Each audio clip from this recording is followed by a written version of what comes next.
Alright, so we're checking out the Caroma C1 folding electric scooter. So this is a pretty traditional, standard sort of style electric scooter. A little bit different styling in the frame down here. It does come with 10-inch pneumatic tires, air-filled tires, and it does fold down here at the stem here and attaches at this point at the base. For braking, it does come with a rear disc here, as you can see, and also an electronic brake in the motor section in the front. So the motor here in the front is 500 watts. It bursts to 850 watts. It's a 48 volt motor, and the battery in here is 48 volts, 10.4 amp hours, or about 500 watt hours, and gives a range, or maximum range, of about 30 miles. And the max speed on this scooter is going to be approximately 25 miles an hour. We'll test that here shortly in the video. Taking a look at the handlebar, pretty standard grips here. Got a headlight here in the front, pretty basic. I think it's like maybe 10 watt headlight. Got your brake lever here. Got a bell here. Got a button here for your turn signals. And there is a light here in the back for the brake and the turn signals right and left. We have a thumb throttle here, power switch, and power button for your headlights. Let's go ahead and turn it on. The display is not very bright, and as you can see, you can't see it in daylight here. I'll show you a video of it in some shade. It does show basic information like your odometer, your speed, just 3 levels of speed control, and you can adjust that by short pressing the power button, and we'll do that in the speed test. You also have the ability to connect the scooter to your smartphone via Bluetooth, and I'll show you a little clip here of the app. So you can change a few settings in the app, and also has basic information like battery voltage, etc. So putting the scooter together is pretty straightforward. It comes with like 95% assembled out of the box. All you have to do is attach the handlebar. There's a few screws here on the handlebar to attach that there, and you have to make sure you plug in the cable for the display.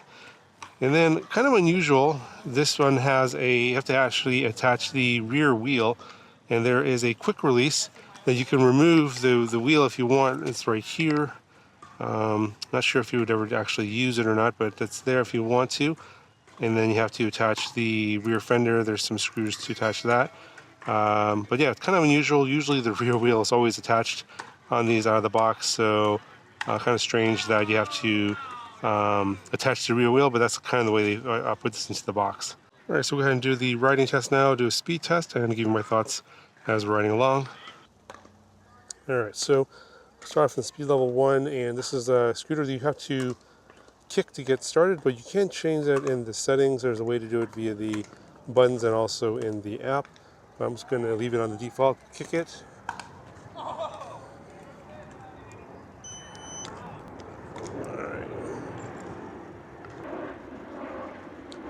So on level 1, we're hitting about a max of about 11.4 miles per hour. So level 2.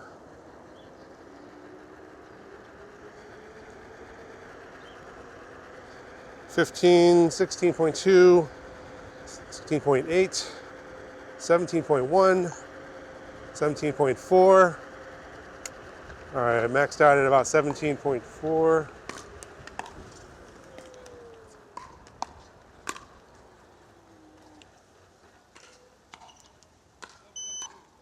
All right, going to level 3.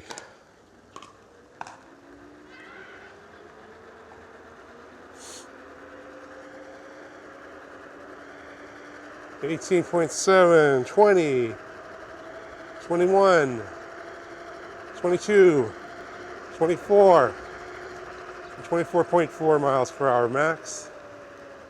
Wow, that's pretty fast for this little scooter.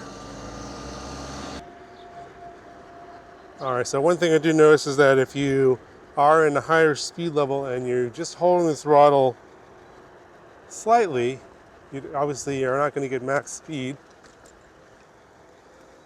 But it's a little bit kind of on and off, so I would just change the speed level manually and just hold the throttle all the way down. It's a little bit, I think it's going to be easier And personally for me, 24.4, 20, almost 25 miles per hour is a bit scary for me on a stand-up scooter.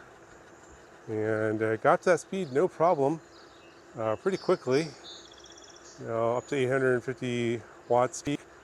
And it can go up to a 20-degree incline on a hill, so I feel like this has plenty of power. But it kind of depends on the load it's carrying. It can carry up to 300 pounds, so it might be more difficult the heavier it is. So I'm about 200 pounds on this scooter, and I bet if you're lighter, this scooter will go faster for sure, or it will accelerate faster. But even at the top setting, maximum power, the motor on here didn't make much noise. Not that typical electric whirring that you would hear, so very smooth and quiet. Not much noise from the brake either. The brake does work pretty well, even though it's a single brake in the back. I felt like I had good enough stopping power, but you still want to allow adequate stopping distance. You don't want to be, it doesn't stop on a dime. Of course, if you do that, you're probably going to get thrown off the scooter, so that also is not good either. You want it to stop at a reasonable distance, but not too quickly where you're getting thrown off the scooter. Of course, that would be very bad. On this particular model, there's no shocks on this front or rear, but I'm on a pretty smooth asphalt surface, so really nothing to complain about in terms of the ride. Some of the cracks there in the asphalt on the side, you do feel it, but the 10-inch pneumatic tires do absorb some of those shocks. But if you're thinking you could take this off-road, I would probably say probably not a good idea for that. The tires can take some abuse, but I think off-roading and rocks, that kind of stuff, may end up puncturing the tires. Overall, a pretty good scooter at the price points. I think it's coming in around 500 bucks. So can't really complain about the price. It's not an amazing price. Like I've seen some of these, and 500 watt scooters a little bit lower, or maybe around 400. But you never know. Check the link in the description. There'll be some coupon codes. This also does come in different colors. I think black, of course, silver, white, I believe.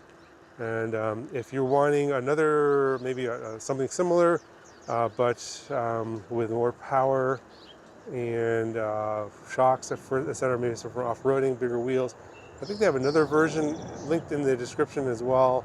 I think it's about